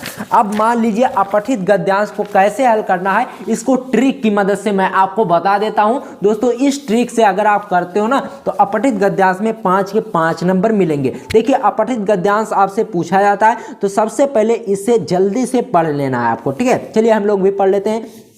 1 मिनट मेरे साथ पढ़ लीजिए आप लोग। ये कहना एक भूल है कि इच्छा, असंतोष, लोभ आदि के कारण मनुष्य आगे बढ़ने को प्रेरित होता है तथा समृद्धि प्राप्त करता है। वास्तव में इच्छा, असंतोष, लोभ आदि के कारण समाज में शोषण, कुटिलता, अत्याचार, भोग वृत्ति एवं अशांति को प्रोत्साहन मिला है।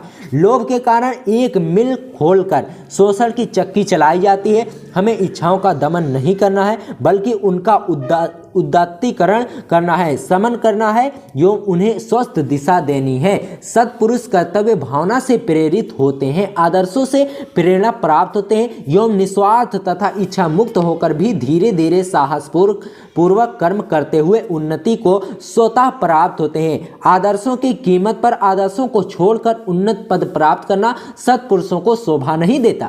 सत्पुरुष उज्जवल भविष्य के लिए योजना बनाकर प्रयत्न करते हुए महोच्च आदर्शों को इच्छा की तृप्ति के लिए नहीं, प्रत्युत्ति परोपकार के लिए, मानव मात्र की सेवा के लिए, ईश्वर की प्रसन्नता के लिए, यही है इच्छाओं का उदात्तीकरण।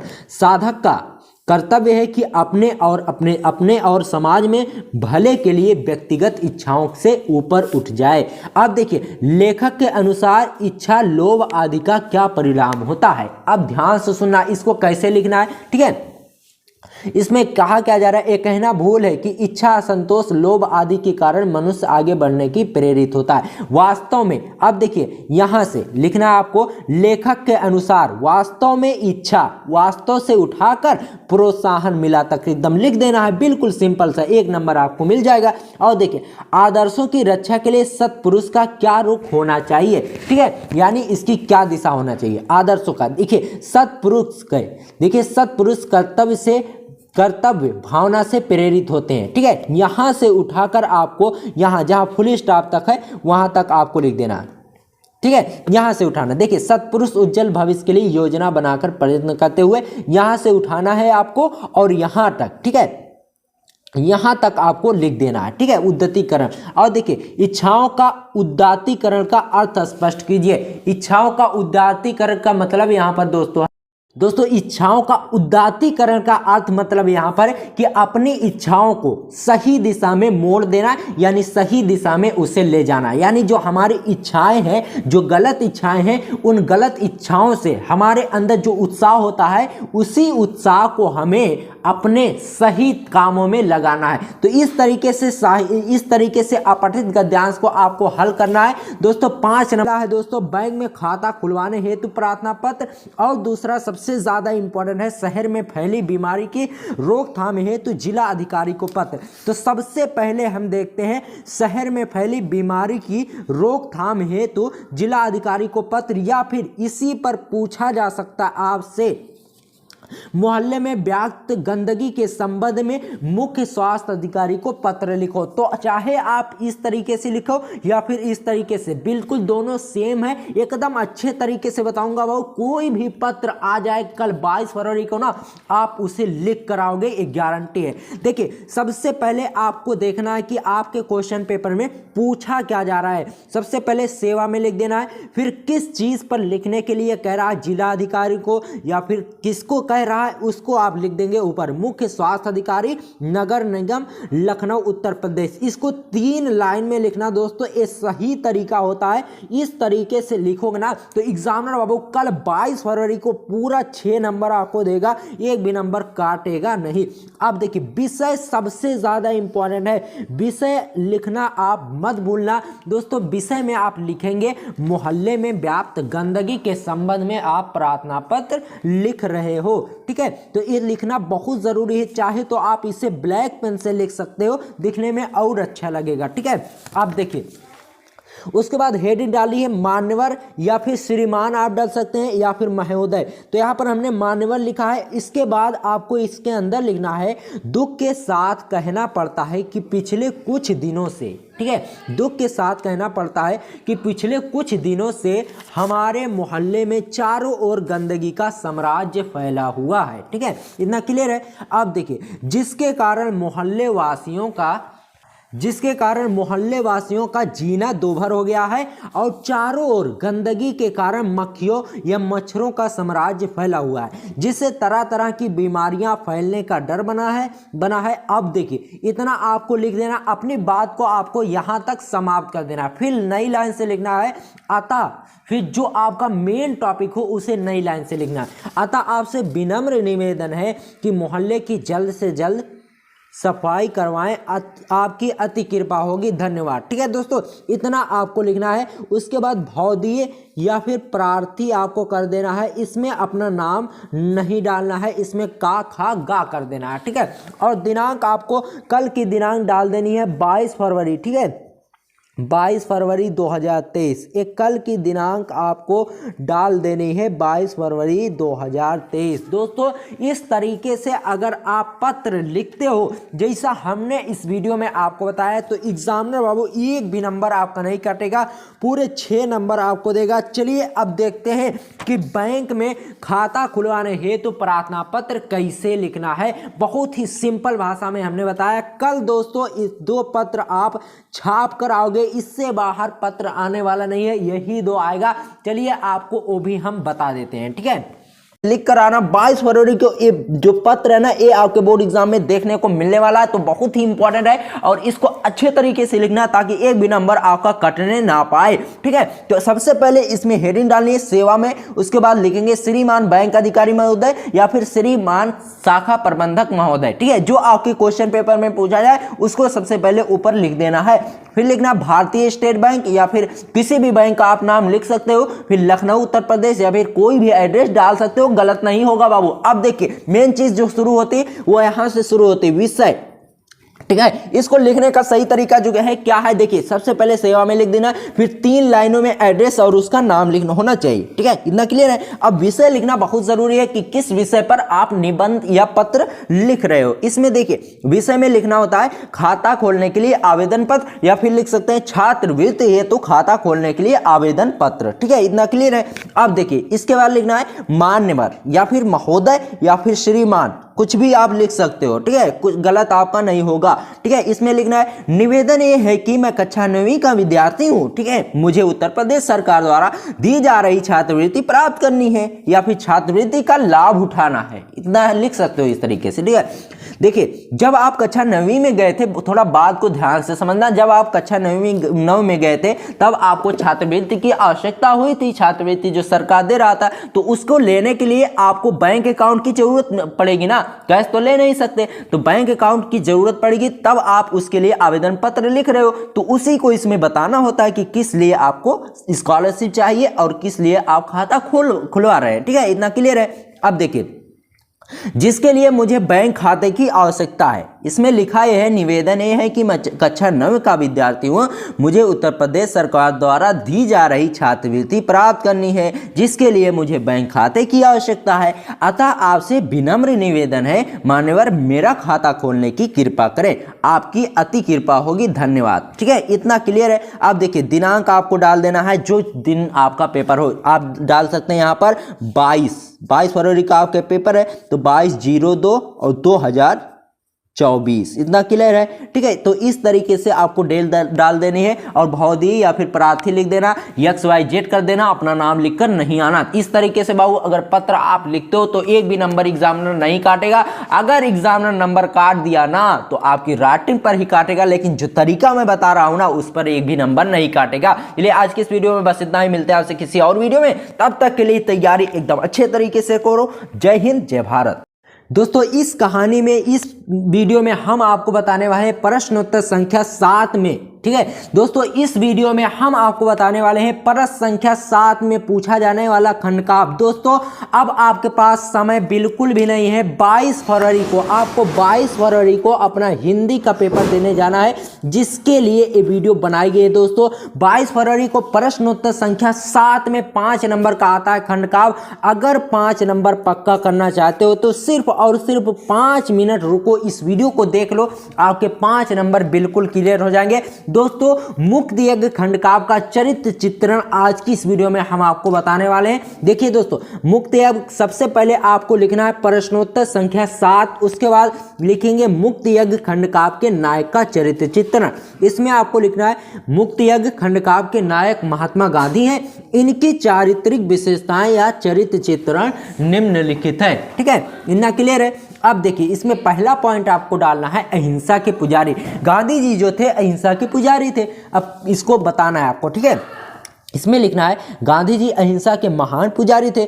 देश में जब चारों ओर हिंसा की अग्नि धधक रही थी तब गांधी जी ने प्रेम अहिंसा से देश को हिंसा मुक्त किया। ठीक है, इतना क्लियर है। अब आगे देखिए दोस्तों, अब देखिए दोस्तों, उसके बाद दूसरा पॉइंट आपको डालना है जननायक। ठीक है, इसमें लिखना है गांधी जी देश के प्रिय नेता रहे, जनता ने उनका पूरा साथ दिया, गांधी जी अंग्रेजों की तानाशाही गुलामी से आज़ादी दिलाई, तो इसलिए जननायक कहलाए गांधी जी। ठीक है, अब तीसरा पॉइंट डाल देना है वीर साहसी एवं बलिदानी। गांधी जी जो थे बहुत ही वीर थे, बापू वीर साहसी एवं बलिदानी पुरुष थे। अंग्रेजों के खिलाफ डट कर सामना करना, आजीवन भारत माता की सेवा करना उनके इस गुण को सिद्ध करता है। ठीक है, अब आगे देखिए, चौथा पॉइंट आपको डाल देना है दोस्तों जातिवादी के विरोधी। गांधी जी जो थे जातिवाद के बहुत बड़े विरोधी थे। गांधी जी जातिवाद का विरोध करके मानवता एवं भाईचारे से देश में जातिवाद छुआछूत को नष्ट किया।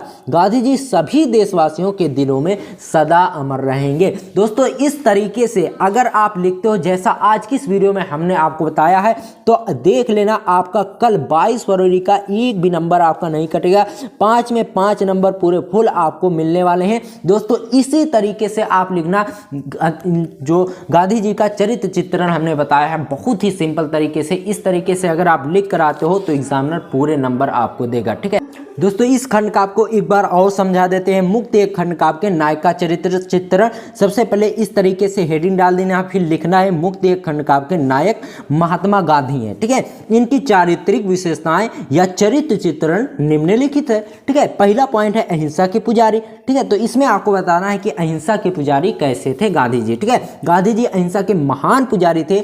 देश में जब चारों ओर हिंसा फैली हुई थी, यानी देश में जब अंग्रेज आए थे, जो चारों तरफ हिंसा फैल रही थी, तब गांधी जी ने प्रेम अहिंसा से देश को हिंसा मुक्त किया। ठीक है, इतना क्लियर है। अब आगे देखिए, आगे दोस्तों आपको लिखना है जननायक। गांधी जी जो थे वो जननायक थे।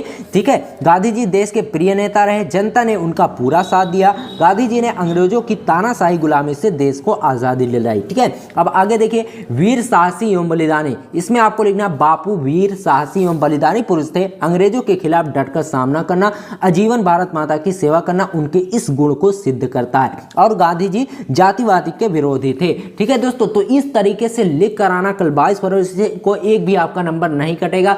अब चलिए मिलते हैं आपसे संस्कृत के गद्यांश और पद्यांश की वीडियो में। तब तक के लिए गुड बाय, जय हिंद, जय भारत।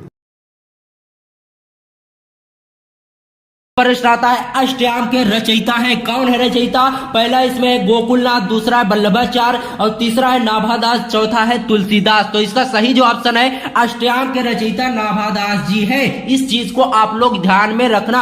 और सबसे ज्यादा वेरी इंपॉर्टेंट क्वेश्चन आता है आवारा मसीहा के रचनाकार है, कौन है रचनाकार? अज्ञे जी है या फिर विष्णु प्रभाकर जी या फिर मोहन राकेश या फिर यशपाल। तो आवारा मसीहा के जो रचनाकार है वह विष्णु प्रभाकर जी है। ठीक है, उसके बाद चौथा प्रश्न आता है आचार्य महावीर प्रसाद द्विवेदी द्वारा प्रकाशित पत्रिका है। आचार्य महावीर प्रसाद द्विवेदी जी द्वारा कौन सी पत्रिका प्रकाशित है उसको आपको बताना है। इसमें पृथ्वीपुत्र, सरस्वती, इंदु, ब्राह्मण, ये 4 पत्रिका दिए गए हैं। तो आचार्य महावीर प्रसाद द्विवेदी जी द्वारा जो प्रकाशित पत्रिका है बाबू उस सरस्वती है। ठीक है, बात समझ रहे हैं। उसके बाद देखिए अगला प्रश्न आता है आनंद कादंबनी के संपादक है, कौन है आनंद कादंबनी के संपादक? आचार्य हजारी प्रसाद द्विवेदी, जयशंकर प्रसाद, बद्रीनारायण चौधरी, प्रेमधन और अज्ञे। तो आनंद कादंबनी के जो संपादक हैं वह बद्रीनारायण चौधरी यानी प्रेमधन जी हैं। दोस्तों उसके बाद इंपॉर्टेंट क्वेश्चन आता है, सबसे ज्यादा इंपॉर्टेंट क्वेश्चन, क्या भूलूं क्या याद करूं किस विधा की रचना है? तो इसमें हो जाएगा का है डायरी, दूसरा है गद्य गीत, तीसरा आत्मकथा और चौथा है नाटक। जो क्या भूलो क्या याद करो ये आत्मकथा विधा की रचना है, ध्यान में रखना इस क्वेश्चन को। ठीक है, उसके बाद वेरी इंपॉर्टेंट क्वेश्चन आता है रीति मुक्त काव्य धारा के कवि है, कौन है रीति मुक्त काव्य धारा के कवि? पहला है घनानंद, दूसरे है सेनापति, तीसरे है बिहारी और चौथे है वीरेंद्र। तो इसमें से कोई एक रीति मुक्त काव्य धारा के कवि है, तो घनानंद जी यहाँ पर रीति मुक्त काव्य धारा के कवि है। उसके बाद सबसे ज्यादा इंपॉर्टेंट क्वेश्चन, जायसी का पद्मावत किस भाषा में लिखा गया है? पहली भाषा यहां पर आती है ब्रज भाषा, दूसरी अवधी, तीसरी फारसी, चौथी है खड़ी बोली। तो जायसी का जो पद्मावत है ना वो अवधी भाषा में लिखा गया है। उसके बाद देखिए अगला प्रश्न आता है, आवारा मसीहा किस विधा की रचना है? आवारा मसीहा किसकी रचना है? आवारा मसीहा किस विधा की रचना है? ये दोनों बहुत ही ज्यादा इंपॉर्टेंट है। तो ठीक है, पहला इसमें उपन्यास, दूसरा है जीवनी और तीसरा है नाटक और चौथा है निबंध। ठीक है, तो आवारा मसीहा की जो रचना विधा है वह है जीवनी। जीवनी ही आवारा मसीहा की रचना विधा है। उसके बाद आगे देखते हैं कौन सा क्वेश्चन इंपॉर्टेंट है। उसके बाद इंपॉर्टेंट क्वेश्चन आता है, तार सप्तक काव्य संग्रह का संपादक हुआ था, यानी तार सप्तक काव्य संग्रह का किस सन में संपादक हुआ था या फिर संपादन हुआ था? पहला है 1943, दूसरा 1951 और चौथा है 1957 और चौथा है 1976। तो इसमें जो सही ऑप्शन है वह है पहला वाला, तार सप्तक काव्य संग्रह का संपादक 1943 ईस्वी में हुआ था। और इसी तरह एक क्वेश्चन और बनता है, तार सप्तक के संपादक कौन है? इसमें पहले है दिनकर, दूसरे अज्ञे, तीसरे निराले और चौथा मुक्तिबोध। तो तार सप्तक के जो संपादक हैं वह अज्ञे जी हैं। इस तरह से आपको लिखना है। ठीक है दोस्तों, उसके बाद देखिए इस मॉडल पेपर के भी क्वेश्चन हम आपके करा देते हैं। इसमें से भी कुछ क्वेश्चन पूछे जाएंगे आपके बोर्ड एग्जाम में। ठीक है, तो इसमें पहला क्वेश्चन आता है, शिक्षा का उद्देश्य निबंध के लेखक है। कौन है शिक्षा का उद्देश्य निबंध के लेखक? तो डॉक्टर संपूर्णानंद शिक्षा का उद्देश्य के निबंध के लेखक है। उसके बाद खा है, लल्लू लाल की रचना है। तो लल्लू लाल की रचना प्रेम सागर है। उसके बाद देखिए अगला प्रश्न आता है, पर्दा कहानी के लेखक है। तो पर्दा कहानी के लेखक कौन है? इसमें 4 ऑप्शन है। तो इसमें सही ऑप्शन जो है वह है यशपाल। पर्दा कहानी के लेखक यशपाल जी है। ठीक है, उसके बाद देखिए आवारा मसीहा के रचनाकार है। पहला है विष्णु प्रभाकर, दूसरा राम वृक्ष बेनीपुरी, तीसरा राहुल सांकृत्यायन और चौथा है रांगे राघव। तो विष्णु प्रभाकर जी आवारा मसीहा के रचनाकार है। उसके बाद आता है बाण भट्ट की आत्मकथा के लेखक कौन है? पहला है महावीर प्रसाद द्विवेदी, दूसरा है सरदार पूर्ण सिंह और तीसरा है वासुदेव शरण अग्रवाल। तो इसमें सही जो ऑप्शन है वह चौथा वाला, आचार्य हजारी प्रसाद द्विवेदी। ठीक है, अगला क्वेश्चन आता है, कामायनी किस युग की रचना है? तो आपको बताना है कि कामायनी किस युग की रचना है। तो कामायनी आप लोग ध्यान में रखना, छायावादी युग की रचना है। कामायनी जो है वह छायावादी युग की रचना है। उसके बाद देखिए निम्नलिखित कवियों में से कौन से प्रगतिवादी युग का है? तो आप लोग ध्यान दीजिए, इसमें रामधारी सिंह दिनकर प्रगतिवादी युग के कवि हैं। इसमें आपको बताना है। ठीक है, 4 कवियों के नाम आपको दिए जाएंगे हर क्वेश्चन में। उसके बाद आता है तार सप्तक का प्रकाशन वर्ष है। देखिए पहले ही हमने बताया, इस मॉडल पेपर में भी है 1943 ईस्वी। उसके बाद देखिए द्विवेदी युग की रचना नहीं है। इसमें 4 रचना है। कौन सी ऐसी रचना है जो द्विवेदी युग की नहीं है? तो पहला प्रिय प्रवास, दूसरा साकेत, तीसरा भारत भारती और चौथा है कामायनी। तो कामायनी जो है वह द्विवेदी युग की रचना नहीं है, छायावादी युग की रचना है। ठीक है, उसके बाद देखिए उसके बाद प्रश्न आता है, निम्नलिखित में से कौन सी कृत महाकाव्य नहीं है? तो इसमें 4 ऐसे महाकाव्य हैं। इसमें 4 ऐसी कृतियां हैं जिनमें से 3 महाकाव्य है और 1 महाकाव्य नहीं है। तो इसमें से चौथा वाला मामा जो कृत्य है वह महाकाव्य नहीं है। दोस्तों उसके बाद इसके भी हम प्रश्न आपको बताते हैं। ये भी आपके बोर्ड एग्जाम में पूछने के 99% चांसेस है। पहला है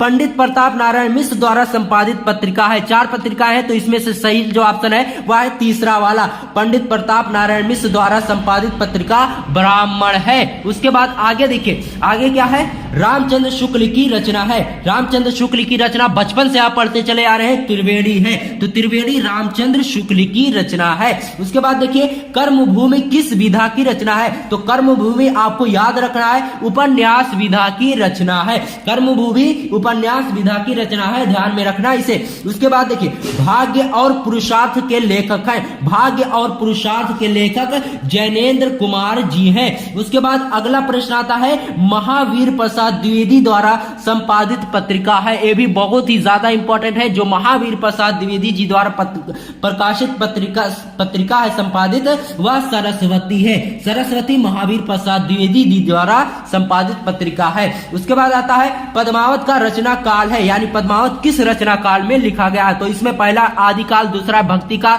तो इसमें दूसरा ऑप्शन आपका सही होगा, पद्मावत का रचना काल भक्ति काल है। ठीक है, उसके बाद देखिए सरोज स्मृति के रचयिता है। तो इसमें पहला ऑप्शन ही सही है, सरोज स्मृति के रचयिता सूर्यकांत त्रिपाठी निराला जी है। एक बार फिर सुन लीजिए, सरोज स्मृति के रचयिता सूर्यकांत त्रिपाठी निराला जी हैं।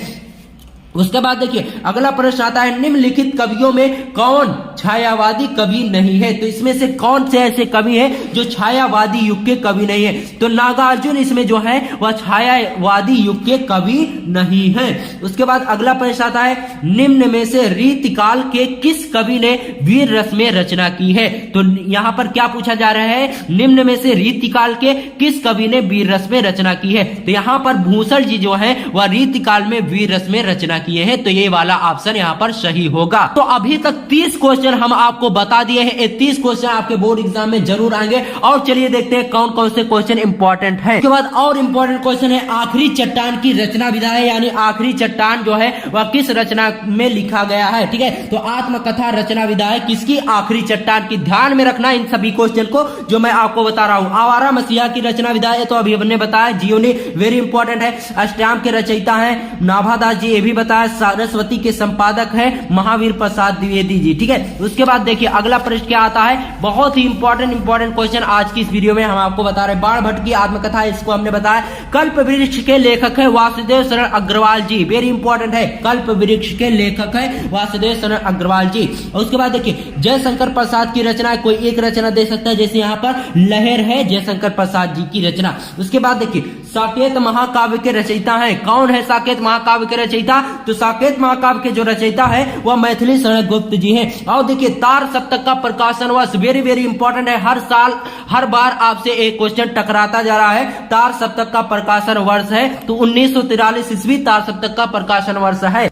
एक चीज और आपको ध्यान में रखना है कि द्विवेदी युग का महाकाव्य नहीं है। ये सब क्वेश्चन आपसे बहुत ही ज्यादा पूछे जाते हैं। तो द्विवेदी युग का कौन सा ऐसा महाकाव्य इस चारों में से है जो द्विवेदी युग का नहीं है? तो कामायनी जो महाकाव्य है वह द्विवेदी युग का नहीं है। उसके बाद देखिए तुलसीदास जी ने श्री रामचरितमानस की रचना किस भाषा में की है? ठीक है, ये आपको बताना है। तो तुलसीदास जी ने जो रामचरितमानस लिखा है वह अवधी भाषा में लिखा है। रामचरितमानस को लिखने के लिए दो लेखक है, पहले तो महर्षि वाल्मीकि जी और दूसरे हैं तुलसीदास जी। तो तुलसीदास ने जो रचना की है वह अवधी भाषा में की है और वाल्मीकि जी ने जो की है वह संस्कृत भाषा में की है। ये आपको याद में रखना है। ठीक है, तार सप्तक के संपादक हैं अज्ञे जी। ये तो क्वेश्चन है। उसके बाद देखिए अयोध्या सिंह उपाध्याय हरियोध की रचना है प्रिय प्रवास। अयोध्या सिंह उपाध्याय हरियोध जी की जो रचना है वह प्रिय प्रवास है। ध्यान में रखना है इस क्वेश्चन को। और सबसे ज्यादा इंपॉर्टेंट क्वेश्चन अब आता है, गंगा अवतरण के रचयिता है, कौन से ऐसे लेखक है जो गंगा अवतरण के रचयिता है? तो इसमें जगन्नाथ दास जी रत्नाकर जो है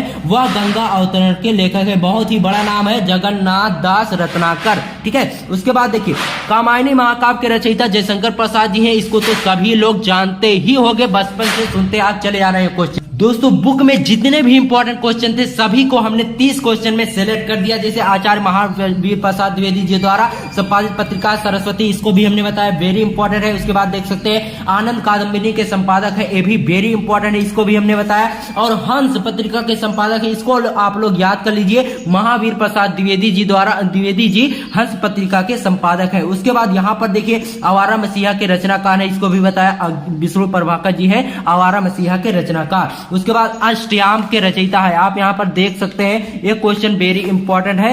अष्टयाम के रचयिता है, वेरी इंपॉर्टेंट क्वेश्चन है, नाभादास जी, इसको भी हमने बताया। ठीक है, उसके बाद देखिए ये सबसे ज्यादा इंपॉर्टेंट क्वेश्चन आता है, काशी नागरी पचाणी सभा की स्थापना किसने की? तो आपको बताना है कि बाबू श्याम सुंदर दास जी ने काशी नागरी पचाणी सभा की।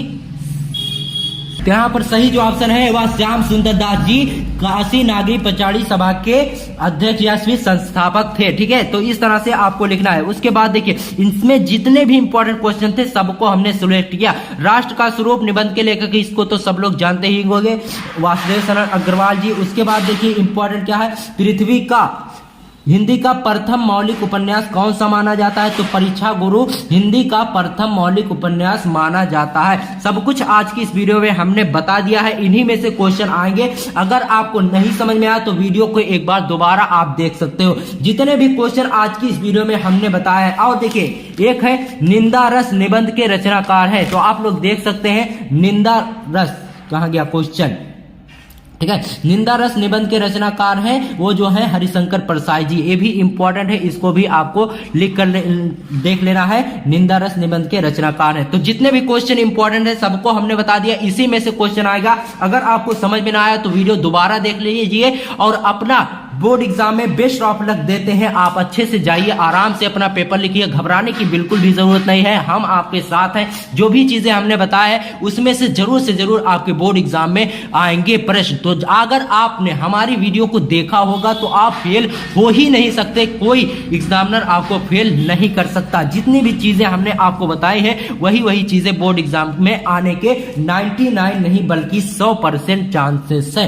ठीक है, तो एक क्वेश्चन हमने लास्ट में इसलिए आपको बताया ताकि आप याद करके जाकर तुरंत लिख दो। आपको ऐसा नहीं, अगर आप कल याद करते तो आज आपको कुछ क्वेश्चन भूल जाते, लेकिन 1 घंटे पहले जब आप इसे याद करेंगे तो आपको भूलेगा नहीं। ठीक है, तो मिलते हैं अब आपसे इंग्लिश वाले पेपर में। तब तक के लिए आप अपना पेपर दीजिए, अच्छे से जाइए, आराम से अपना पेपर दीजिए। फिर आपको शाम में मिलते हैं किसी और नई सी वीडियो में। तब तक के लिए गुड बाय, जय हिंद, जय भारत।